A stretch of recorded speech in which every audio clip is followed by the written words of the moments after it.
expected, but that's a HEcarim for Karsa. 100% win rate over 7 games on that HEcarim. And it's just the strongest pick on the patch at the moment. Like, HEcarim does struggle a little bit in the early stages, but as long as you can get him past like level 1 to level 3, he's going to be able to just clear fine. He'll be able to come in at level 6, and he's so good at ganking this mid lane as well, especially if you're playing these kind of more control mages or immobile mages in the mid lane. You have to be so careful. Aphelios, though, probably going to be taken for JackeyLove here. Since the nerfs to Jinx on this patch, Aphelios actually manages to kind of win out in the level 1 to 3 an awful lot of the time because he's got that caliber and can use that range. So you're setting up for a strong bot lane, and Tian used to be synonymous with Viego. I wouldn't be surprised to see that, but I would actually prefer if you went for something like the Trundle. Trundle does very well in these early skirmishes against the HEcarim. You can go for a lot of these early ganks, and as well, when you get to that later portion of the game, if you're just going to launch yourself in as the HEcarim, you have to be so careful because you're going to get all those stats stolen away, but he's going to go for Viego. He certainly is. Now, I want to mention a pick that is open. Obviously, the Jinx gets picked up. The Orianna is what I was going to bring up because this is another 100% win rate pick. Orianna, 9 games for rookie, 9 wins on the board, and this combo of the Orianna HEcarim is so powerful as well. Yeah, it's absolutely insane. Like, the ability when you hit that level 6 to, 1, speed up the HEcarim, which is phenomenal for his damage, but the ability to shield him, set up with the Orianna ult, it's going to be so strong. So I want to see what Knight's going to go for here. Looks like he's going to go back towards the Syndra, and if we're looking at picks that are synonymous with them, Knight Syndra has been so incredibly strong, and I know Lyric is probably sitting at home watching this because he has been shouting for Syndra so often in these playoffs, but one of the few players that is willing to bring it out is Knight. And, I mean, Knight is synonymous with Syndra, as you said. Rookie Orianna, Karsa's on the... I mean, it's literally just signature picks of the split. Aside from Knight, who really hasn't played Syndra as much this split, but historically he has. So, very excited so far. Aurelia banned off the board. Yeah, it feels like to me here that V5 are trying to either opt in for some sort of Jace pick or maybe look for the Gnar as well, because you definitely are setting up for a big team fight wombo here, right? So a Gnar I think would fit really well for V5. Aurelia taken off the board. Maybe we'll see a Jace ban here as well, and they'll see if they can take that away, but Wayward always the option to just go for that. But it does feel to me like top esports, you're going to take your support next, rather than looking at some sort of like support counter pick on your 5th pick. Yeah, I am really curious what V5 are going to go for up in that top side. Obviously, banning that Tryndamere, you have to remember that Graves has been Rich's most picked champion across the course of the split. 90% win rate over 10 games as well for Rich there. So possibly could be the blind pick for him. And I'm curious then where Wayward goes with that, because again, as you say, another top lane ban. Yeah, it really does feel like you're kind of looking at the Gnar, like everything kind of is syncing up to be like, hey, we really want to try and get this pick. And that is kind of the most blind pickable, but again, I feel like for top esports, you take something like the Nautilus here, kind of set yourself up nicely in that bottom lane, and then you can always go for that counter pick, because I think Wayward has been a player that has done incredibly well when he gets that counter pick. We've seen him like solo kill the Shy, solo kill some of the best top laners that we have when he's able to have comfort and have that counter pick for the top side. Looks like the Graves will be locked in. We talked about it for Rich already, so that's going to be comfort there. We just need the support, and it will just be, by the looks of things, the Nautilus Leona handshake. It's been standard for 3 years at this point. Yeah, I mean, it's just such a strong pick, and also it just gives a little bit more control for ppgod in that bottom side of the map, because you're actually the winning side of that matchup, right? In that bot lane, you add more engage to your already strong front line for V5, and you've got a ton of burst that can come out incredibly quickly, but also when you look at it, like, you're trying to see if you can get some sort of priority in that bot lane. Leona going to help out and kind of help Karsa a little bit, and being able to sneak in, get that early vision control that V5 like to play around. Alright, well the final lock-in is a Kennen for Wayward, which is interesting because we have yet to see Wayward play Kennen in the LPL. This will be a test for him, bringing it out in playoffs round 4. This is going to be hype. And this is something that Wayward's been so good at, right? Like we saw the Gragas for the first time in their last series against LNG. Now we're seeing the Kennen for the first time as well from him in this series now. So I got to give a shout out to Wayward. He's been so good at like finding multiple different styles and champions that he can try and play through. And when you're looking at V5, who very much are kind of like the short range with the Graves, the HEcarim, Kennen just fits perfectly in there because you get to buy space for JackeyLove when that big engage comes through and make sure he's going to be safe, and trying to essentially have this like ability to bounce back or re-engage off of the setup that V5 are going to be going for. Yeah, it feels like we have 2 teams here that are going to be willing to go head-to-head. Who would have thought? That is exactly what I wanted out of this series. So looking holistically at these teams then, Dagda, how are we anticipating this early game to go? Because I feel like there's a lot of different directions that things can go when you've got things like Viego and HEcarim in the mix. Yeah. Well, this is the thing, right? Like, what we've actually seen a lot from teams globally is when you get a HEcarim in the game, try and go for some level 1 shenanigans, right? The best time to shut down HEcarim is in these early stages. And when you've got a Syndra, when you've got a Nautilus, when you've got, like, a lot of these champions that can do relatively well in the level 1, we could potentially see top esports go for some sort of early shenanigans at level 1 and see if they can make it happen. Otherwise, I think you've got a strong mid-jungle here for top esports they can try and play through with the Viego and the Syndra and see if they can try and get their own game plan rolling and shut down Karsa in these early stages. Okay, looking to shut down Karsa for top esports in the early game. We'll see if there are going to be any level 1 shenanigans, but Dagda, we're jumping into game number 1. It's round 4 of our playoffs. After a big delay, we're finally on to the Rift. This has been weeks in the making, but V5 and top esports will be taking each other on in a full best of 5. I know a lot of people have been waiting a long time to see this series, and it's actually the HEcarim making the level 1 place as Karsa goes for a solo invade, gets a ward down. Him and Tian trading heavily. He was trying to look juicy. He's trying to pull them in. It's not going to work. Now, you can see people from top esports have started to roam up there thinking maybe, just maybe, but at least you get that early vision control. And again, this is what we're talking about with Karsa, like something he really likes to establish in those early stages because it kind of dictates a lot of what V5 want to do. Be able to go, right, you know, Tian going to start on top side, right, maybe he's going to go down to the bot side. So maybe Photic and ppgod in this instance will actually just go, right, we're going to just let JackeyLove and Mark push in. Then we can actually have Karsa try and play up towards Rich in the top side. Maybe look for some sort of early play mid, because one of the things that we often see is with a HEcarim, like trying to use the Ghost to get into mid lane to make those plays, but look at Karsa's summoner spells. He's gone for the Ignite. He's not actually going for the Ghost that we traditionally see. He's kind of a bit worried about top esports looking for these engages, looking for these early skirmishes in his jungle. So he's taking the Ignite to go, right, I need a little bit of extra help if Tian is going to be in my face. But it also means he's going to be a bit aggressive himself as well, right? When I see that Ignite, I think this guy's going to get into lane. This guy's going to try and influence these matchups. And already, matchup getting a little bit spicy in this bottom side. Heavy trade from Mark and JackeyLove, and it means ppgod might have to be a little bit cautious. But this is standard fare. It will be the Jinx winning priority, and actually an all-in in the bottom side. Ignite onto ppgod, JackeyLove low, using the cleanse already. Heavy trades. This is what we promised you. Action in the bottom lane, despite the meta. We thought it'd be level 2 at least, right? We're just getting a level 1. They're like, hey, we can make this happen, and especially when you've got the glacial augment on both sides, if ppgod can land the Zenith Blade, it just sets up so well for Photic to be able to follow up. And now Tian already, as you can see, like trying to get that vision control in, make sure that he can see where Karsa is starting. But because Karsa started by himself on the top side, he's going to be much slower when it comes to the ability to have a strong clear, right? You can already look at his mana, look at his health, because you try to like duo clear both the blue and the gromp at the same time, but it makes it incredibly slow because your Q is for those AoE camps, not for these like single target camps. Yeah. And luckily for Karsa, he did start on those chickens, right? So Tian went for that vision, but he also, I think, was trying to get those chickens, so only gets a ward basically, and you can see the CS disparity between the two junglers off the back of that.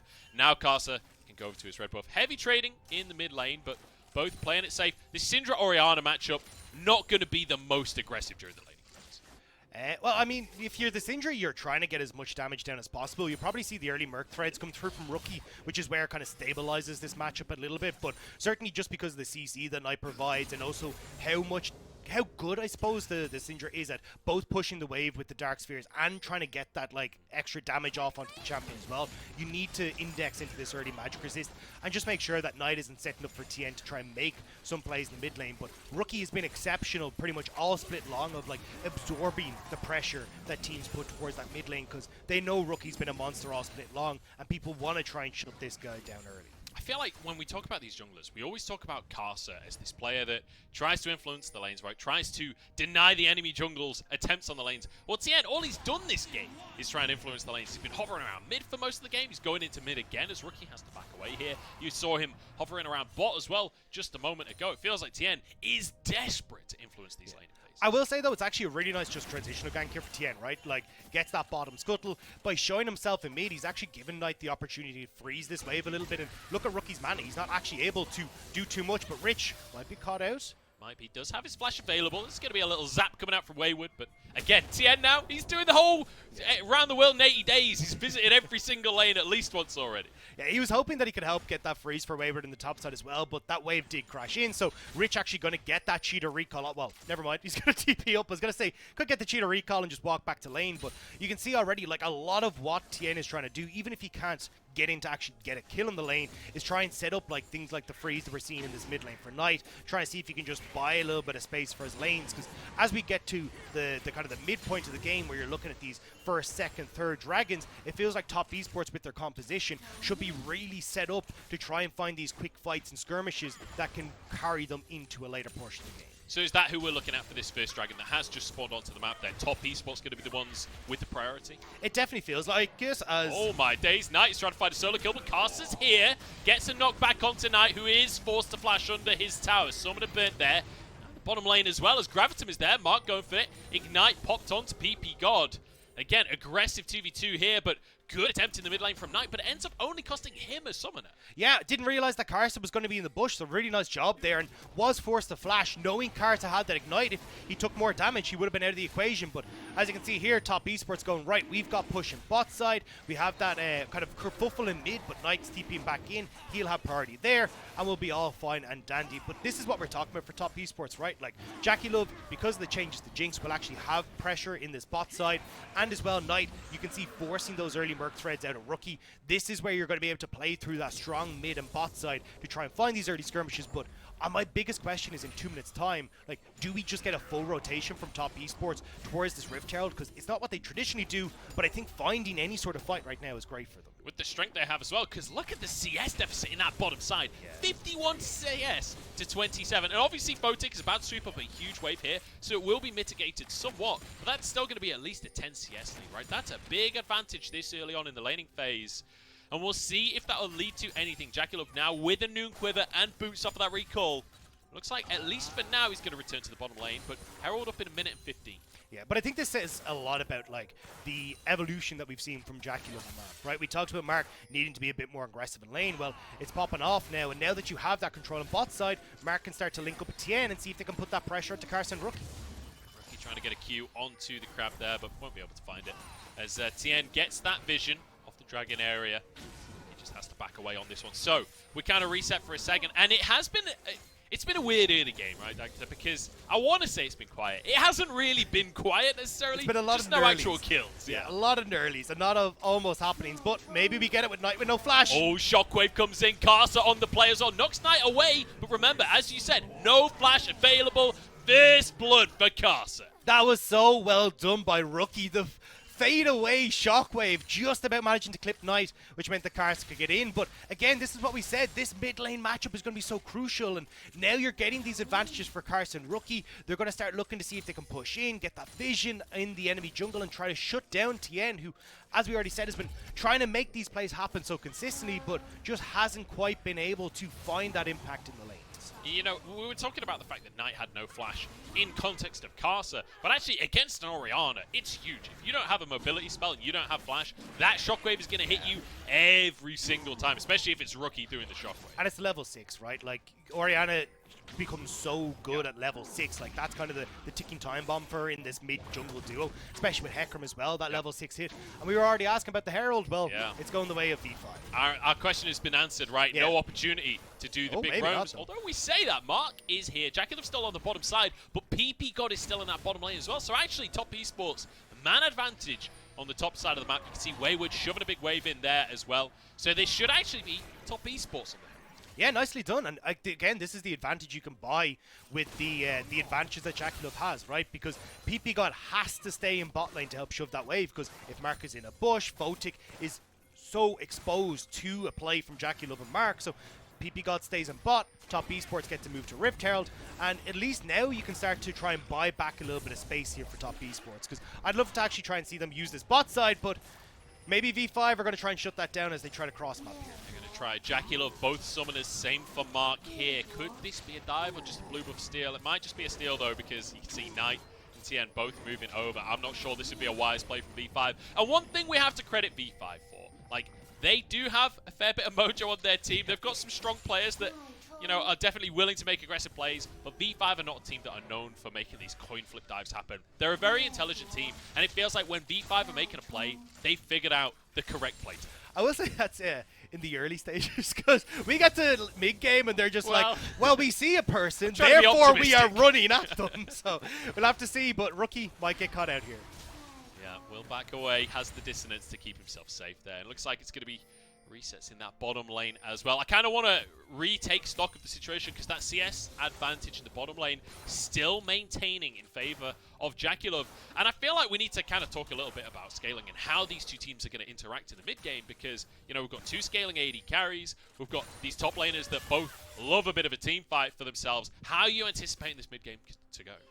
So if we're able to kind of stick at the current pace, which I think is rightfully fair, a bit slow for this, but I think top esports should be relatively okay in the mid game, right? Like, you just get the Aphelios spikes earlier. Syndra is just super good in the mid game, and you've even got the Kennen as well, who kind of spikes off those two items with the Shadow Flame coming through, or even the Void Staff second. So I feel like for top esports, like finding fights at this dragon that's about to come up are going to be perfect. Whereas when you look at V5, you kind of want Photic to hit 3 items, you're looking at Rookie to hit 3 items. So as we teeter over into the later portion of the game, the fact you kind of have these like 2 big tanky members in Karsa and ppgod would just make the team fight a little bit easier. So I really do think that top esports, while they haven't been able to find like kills or the impact that they really want, I think they're still doing the correct things, which is like setting themselves up with these dragons for these mid-game fights. And crucially, top esports so far in the early game, as you said, first dragon, they got that Herald as well, which we'll see where Tian ends up putting that. But they're looking for another Drake here. There's Tian and Knight just back off of the reset. They'll be fresh with items here. ppgod pulled in, but Mark will walk away, at least for now. Karsa's trying to make the play, but Mark flashes out. Looks like top esports managing to at least maintain presence in the river, but V5 really want this Drake. They're just teasing us. I mean, they're so close to every spell hitting, but not quite now. JackeyLove. Oh, flash out from JackeyLove. I thought ppgod had found him then, but V5 with a flash out from the enemy AD carry. Maybe this is the opportunity as Karsa should be able to burn this down, but Tian maybe wants to try and smite fight this. They're toying with the idea, but they're not going to go for it, and now they're feared into the fight. Shockwave from Rookie is gorgeous. The Infernum does damage, but nowhere near enough. And V5 were 4 on the board. Oh, top esports just needed to leave. They'd already gone for these super late resets, so when they try to come into river, V5 have already established themselves, and especially in that situation where Knight was still trying to push the mid lane, you can't leave yourselves as a sitting duck for Karsa. He just pounces, and V5, just like that, they pick up their 3 kills. You know, we saw Mark have to use his flash, we saw JackeyLove have to use his flash, and then they all funneled into a choke while Rookie just laughed maniacally, presses Shockwave and wins the fight. Absolutely beautiful. And this is what we're talking about for the mid jungle, right? Like, this combo with HEcarim and Orianna is so damn strong when you're able to get it off, and they set themselves up beautifully, right? Trying to come through this choke point. Look where Knight is. He's so far away, so Karsa's like, cool, brilliant. No flash JackeyLove, no flash Mark, we just burned them. Well, let's just go for it. Especially when you've got the super mega death rocket coming over the top of it. It's the 1-2-3 combo that just takes them down. Now, the Herald was used in that mid lane by the looks of things. No idea if Knight was able to get any of the credit for that gold. Perhaps could get an auto in, but unfortunately couldn't see. So we'll have to find out later on how things are going in terms of the gold. But when you're looking at the scoreboard, we've been talking all game about how far ahead JackeyLove has been in the CS department. Well, it doesn't matter. The CS is evened up. And Photic has 2 kills and an assist. Kraken Slayer as well. Yeah, Kraken Slayer already finished. Rookie 0-0-4 so far. 2-0-2 on Karsa as well. Like, V5, we keep on saying how they get their leads in the early game. Well, they've damn well secured it. I mean, but this has like just been unfortunate for top. They just haven't been able to get in like they'd want to. And Rich now, maybe this victim. Oh, locked up Tian is here as well. Rich is surely going to go down. Nearly gets Wayward. Fair play to him, but ultimately it's a 2v1. Tian finally gets a kill on the board for top esports. V5 want to answer. Wait a second. Not especially sure. Wait, the reset, is he? No, too early, too early. That was a fair shot, though, from Photic, trying to hit him on the fountain. Yeah, trying to see if he could get Wayward, but wasn't quite able to. V5, though, still trying to see if they can look for the play on the opposite side of the map. And this is what we talk about with V5, being so good at, like, playing off of what's happening on the map, right? You instantly see, hey, Tian's top side, right, 4 members. instantly on this bottom side to try and push top esports off the spot lane turret.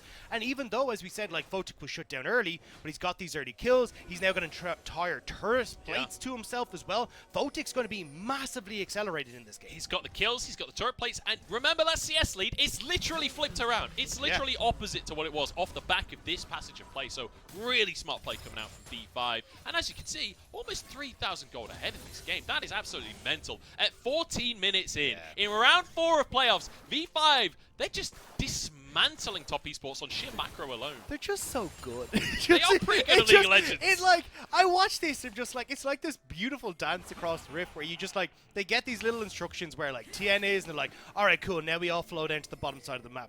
Hey, look, we burnt JackeyLove's flash, we burnt Mark's flash, cool, now we can make a play. And if you can see here, Tian is trying to see if he can make this impact in the mid lane, but all this vision control that's kind of been pushed in on the bottom side, the fact that Karsa like stole away all these camps on the bottom half of the map means that they already know Tian has to be on top lane, so as long as we lean to the bot side, we're going to be fine.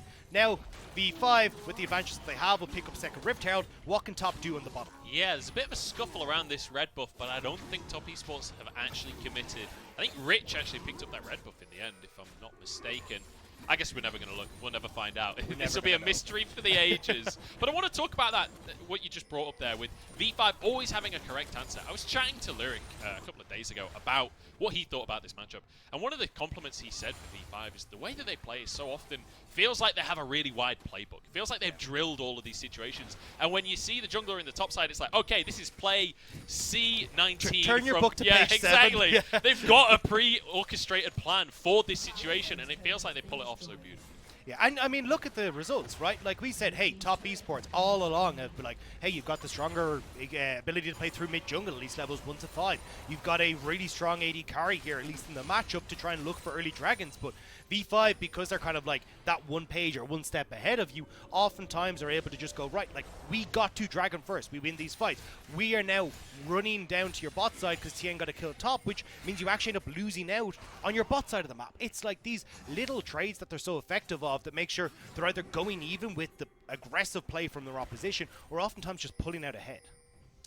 It's absolutely insane when you look at it. When you look at just statistically, this V5 squad are an absolute monster. But Drake is up onto the map once again. ppgod with a shockwave onto Knight, force the flash. And again, before the dragon comes up, we see V5 force summoners out of top esports. And they've already got the Rift Herald mid as well, so this gains the priority. You've already actually have Rich just soloing out the dragon himself. So V5, just as long as they keep this pressure here, should be totally fine to get dragon and then move on with their lives. Wayward has the TP in top side, but you can see for top esports, they're like, look, we ain't gonna win this. We gotta trade something here. Yeah, and you can see Rich just goes to the Drake, so the top lane can grab the Drake while the rest of the team grabs the mid lane tower. And Wayward, as you say, he'll be up in the top side, but you know, he's an AP Kennen anyway, so he doesn't exactly have significant side lane threat right now. It feels like V5, they're just getting absolutely everything they want. And this was my biggest worry for top. I think Tian has had a really coin flip kind of performance in the regular split, and not being able to find the impacts that he wanted to on Viego in the early stages means that you just don't really have the ability to like take over in the map, right? Like, at least when you're Karsa, you've got this big HEcarim. If you start to fall behind, you still have moments where you can use the Onslaught of Shadows in team fights. You can still have a use. Now, I will say Tian has a Divine Syndra. He's not going to be completely out of it, but your ability to actually fight as Tian when you're behind on Viego is really hard to do because people just don't go low enough for you to take advantage of your passive and find those resets in fights. Yeah, it feels like this is, I mean, you're talking about the resets for Viego. The whole team from top esports, it feels like all or nothing in the fights, right? Yeah. If you started off strong, if you get a big Kennen ult, if the, you know, the Infernum can come on through out from JackeyLove, Knight can get an ult on someone, it all starts to snowball. But if you don't have damage, if you don't quite make it happen, it's doomed. Well, might still be doomed for top because V5 really starting to put pressure into this top side. And this is something you see a lot from V5 where they just go, right, like, we're stronger. Here is all of our vision situated in one quadrant, and they will just continuously look for picks, look to push you out. And even if they don't like get kills, they're still stealing away your topside camps every single time. So Tian ends up falling further behind. Suddenly you don't have pressure to try and move from your mid to protect your top, as you can see here. Well, okay, cool, we're going to stick Rookie in a side lane, he's going to push in, and we can just rotate faster to this top side. And this is where top esports are really going to struggle because, as you say, they're very much kind of a, hey, we're going to blow people up very quickly with this combo. But I mean, you've got like Rookie with Merc Threads, you've got plenty of MR that's coming, and Karsa is chasing top esports down. Yeah, he's trying to find that opportunity. He won't find it, at least for the time being. There's Baron up onto the cards in 45 seconds, and we know both of these teams, given a window, are more than willing to pull the trigger on an objective like that. But look at this, ppgod moving forwards very aggressively. Good stun out from Knight.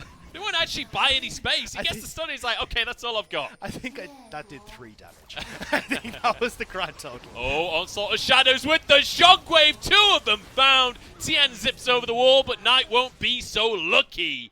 V5, I mean, they're just unstoppable. They just find an opportunity and they die. So how's that the mojo looking over there? Look, I'm going to be totally honest with you, Daddy. The mojo's non-existent so far. I'm hoping that comes in game 3 or something, because I'm not even sure if they've had their morning coffee yet. Yeah, I mean, but this is why I was kind of looking at this matchup going, it feels like V5 are just a better version of top esports, right? It's like, they play very similar. Like, Tian and Knight want to be the strong mid jungle. They want to use that to have Tian invade and look for skirmishes. But when you see how well orchestrated V5 are at, like, stopping top esports from getting the advantages that they need to make those plays happen, when they're consistently cross-mapping, when they're over-indexing into or overloading one side of the map, it becomes really difficult for you to not get separated so Karsa can make plays like this. And again, it's just about finding these picks with the mid jungle, with that Rookie and Karsa combo. I feel like we need to nickname this combo, right? It's the Shockwave of Shadows is what it is. Because that's twice they've done that this game. The Onslaught of Shadows comes in, there's Shockwave over the top of it, and whoever doesn't have a flash is just wiped off of the Rift. I'm so excited to see more of that. I want to see a 5-man Shockwave of Shadows. I will say, it doesn't really work if it's like the Onslaught of Waves. Like, it just, he kind of goes a bit flat on that one, but yeah, I like it. I like it because realistically, I feel like this is a combo we're going to see a lot, especially if V5 are going to progress into the rest of our playoffs, because it's something that they've run pretty consistently in the regular split as well. Even if you're not able to get the big advantages that you need pre-6, again, like V5 is a team that like first 3 to 4 minutes aren't exactly the most active, but you can see the second that they do get these advantages, they start to run amok all over the map, grouping up as this 4-man death ball, and just kind of letting Rich play with side lanes. Like, that's why he has such a low kill participation on this team, because he catches sides while the rest of V5 group up and look to make it happen. Oh, hook from Mark. There's a stun to follow it up. It's all onto ppgod. Now Mark's the target, flashes away, keeps himself safe. The rocket goes wide. Depth charge onto Karsa. A lot of cooldowns from both sides. Not much achieved. 20 seconds though until the dragon, like, the ultimate from Mark is kind of your big engage tool on top esports, as maybe it's actually going to be turned back around. Rookie trying to see if you can find folks there, but once they know that Mark's ultimate, the depth charge, is down, they can go aggressive, because Wayward is going to be more of like that, hey, I'm going to sit on top of JackeyLove and Knight and buy space them for that ult, but if you got to use that aggressive, well, Karsa Rookie just go for the backline. So, yeah, that's kind of my question, honestly, Dagda, because at this point we're going to see V5 pick themselves up the Dragon Soul, which Hextech Soul as well. This is a powerful soul to work with, but it does mean there are portals onto the map. We've got a Kennen in the game. Perhaps that's the mojo window that we've been looking for top esports to be able to find that big combo. And I'd love to see it, right? It feels like we haven't got much out of top esports this game, but something that V5 have always excelled at is like finding those picks before the fight happens. And that's what we've kind of seen in this game as well, is like they're finding those picks in the jungle before you actually get to fight. I mean, look at that vision control on the bottom side. Like, how do you try and wiggle in that jungle without V5 spotting you? It's all around Rich, right? And just look at his scoreboard. 0-1-0 with a bounty. And that says everything you need to know about the way V5 play around their top laner, right? He is not going to be involved in the fights a lot of the time, but he's doing so much on them. And the thing is, it's like set up for Rich, right? But they're actually going to start to transition that fully onto the bottom side. Or sorry, onto this top side now. Because it's basically a case of like, they will just overload one point of the map with vision control and sacrifice everything else. The vision control for V5 in general is actually super low. They're like 14th in the league for how many wards they just put on the map, or like how much vision they actually remove from the map. But when you look at V5 in general, it's because they're so well at playing around these little pockets of vision that they set up that top esports are struggling. Oh, Karsa's found them, but it's going to be all out from Tian. There's the Onslaught Shadows coming on through. The ball is there, 2-man Shockwave. Karsa's already gone down, but he'll be answered for. Mark with his Zhonya's, but it's not enough. And now JackeyLove chased by ppgod. Rookie trying to follow up. That's a huge stun out from Knight. JackeyLove flashes away, but he goes down anyway. And Photic once more. He wants a third, but it's Rich with a shotgun blast from the heavens. V5, 9-2 as they look towards Baron. Top Esports trying to run out the back door to escape, but they just run into the barrel of a shotgun. V5 now, no jungler, but still feeling good to try and go for this Baron now. I'd be very surprised if Wayward can get in here to steal, but God, V5, they are just so good at finding these picks every single time in those jungle opportunities. And I feel like this HEcarim is such a good pick for this team, right? Because it means Karsa, when he finds that moment, can just go for it. The rest of the team is totally on board. They're happy to follow up. And you can see Photic flashing aggressively in these fights. He fits in so well with this team. It's really funny, though, because, like, when you look at Karsa, right, I 100% agree the HEcarim is phenomenal, but Karsa has, like, the third highest kill participation on this team. And it's because of moments like this. He's like, look, my life for ire. I'm going to give my life here so others may rise up to the occasion. And he'll only get the kill participation the first two, but he sets up for the rest of those kills. And this is why V5 have just found such a good formula. And like why they are our best placed team at the moment in the LPL. And I mean, realistically, at least my favorite for trying to take the entire tournament. Yeah, I honestly think that, you know, V5 are the favorite for winning the whole tournament. I think. Yeah, you could have voted for them. I could have voted for them, but I went with my heart. And you know, we saw a little glimmer of that mojo in that fight. Knight getting like a 3-man stun with a bit of follow-up from JackeyLove, but unfortunately, they just so happened to be 7,000 gold down. So it's not really going to be a winnable fight at this point unless they find some kind of insane play. It feels like V5 have already neatly packaged game number 1 with a bow, you know, cinnamon stick in the bag, a little bit of yogurt perhaps. They're going full love actually on this one. It's such a terrible gift bag. Yogurt and cinnamon stick. Have you seen Love Actually? It's Rowan Atkinson. No. He's trying to catch Snape out while he's cheating on his wife. Oh, there you go. Yeah. He's Cupid, for anyone that doesn't know. Rich down in the bottom side, and I want to mention Rich because this guy has been phenomenal this year. And I think he's been a fairly underrated top laner across his career. He's had some great games in LCK as well, but struggled to find that consistency and struggled to make his mark on the LCK. Comes into the LPL as a fairly, you know, not a player that was super hyped up, and then he comes in and he's just been obliterating people. His lane control is just immaculate. Yeah, I have a bit of a theory on this. Like, we've played on Chinese solo queue. Those guys are kind of insane at lane mechanics. I think Rich just got his ass handed to him for like 2 to 3 months since Chinese solo queue was like, oh, this is how I do lane. The flank we've been looking for. Wayward is behind enemy lines. Karsa's here. Can Wayward find the ult? Flashes forward, uses his onions. There's a stun. But where's the rest of the team? Nobody follows up. It's going to be a Moonlight Vigil, but now the fear comes across the squad, and Photic's already finished them off. It's a double kill for him on the Jinx. And it's over before it ever began for Top Esports. 12-2 on the scoreline. And one last-ditch effort is just nowhere near enough. It just felt like Top Esports were outclassed the entire way along. Weren't able to find the early moments that they wanted to with Tian. And now V5 sitting in front of the Nexus turrets. There's only 2 members of Top Esports left. Knight and Tian, but Knight misses his scat of the week, and that is going to be curtains. But actually, Rookie wants a little bit more.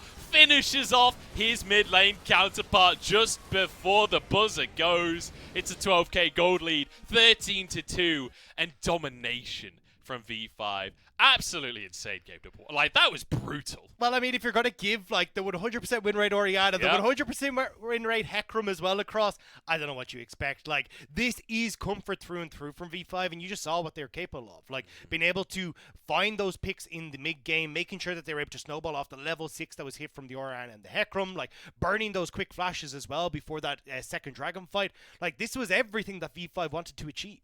And how good does it feel watching Karsa and Photic just comfortably outperform their counterparts that replaced them on Top Esports? Like, that's got to feel good for them in that game.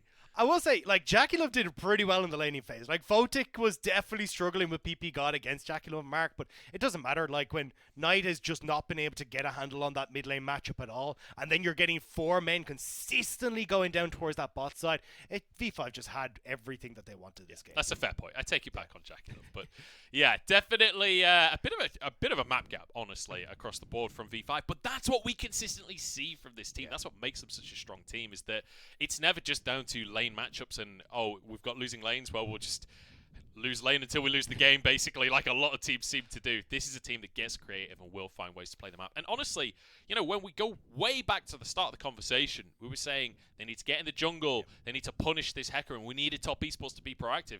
We really didn't see much of that in the early game.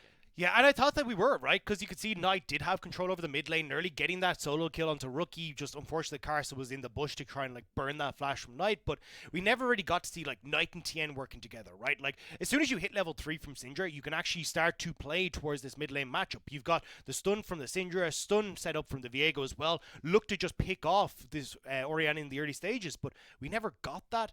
And when we saw Tian kind of running from lane to lane, scratching his head, going, well, I don't really know how to get in here, lads. Like, it was just the whole game plan from top esports just never came to fruition. Yeah, it felt like he was constantly trying to get into those lanes, but again, like you said, couldn't find his window to actually influence them. And this Viego, as you said as well, if it doesn't get the ball rolling, it really struggles to have any action in the game. But let's just take a second and appreciate Rookie and Karsa. We said coming in, that was going to be the mid-jungle to be watching. That's how V5 find advantages in a lot of their games. And man, this Orianna HEcarim combo, surely you can't allow this through in game number 2. This has to be banned, you have to believe. Yeah, I think it's just the HEcarim. I think HEcarim is just so damn strong in this patch. I mean, we see it banned consistently, LCS, LEC, LCK. Like, he just is able to do so much. And the only real time you have to shut down the HEcarim is in those first few levels. And if you're not willing to make these level 1 plays, well, then what are you going to achieve? HEcarim just gets the scale, you hit that level 6, and the bomb goes off.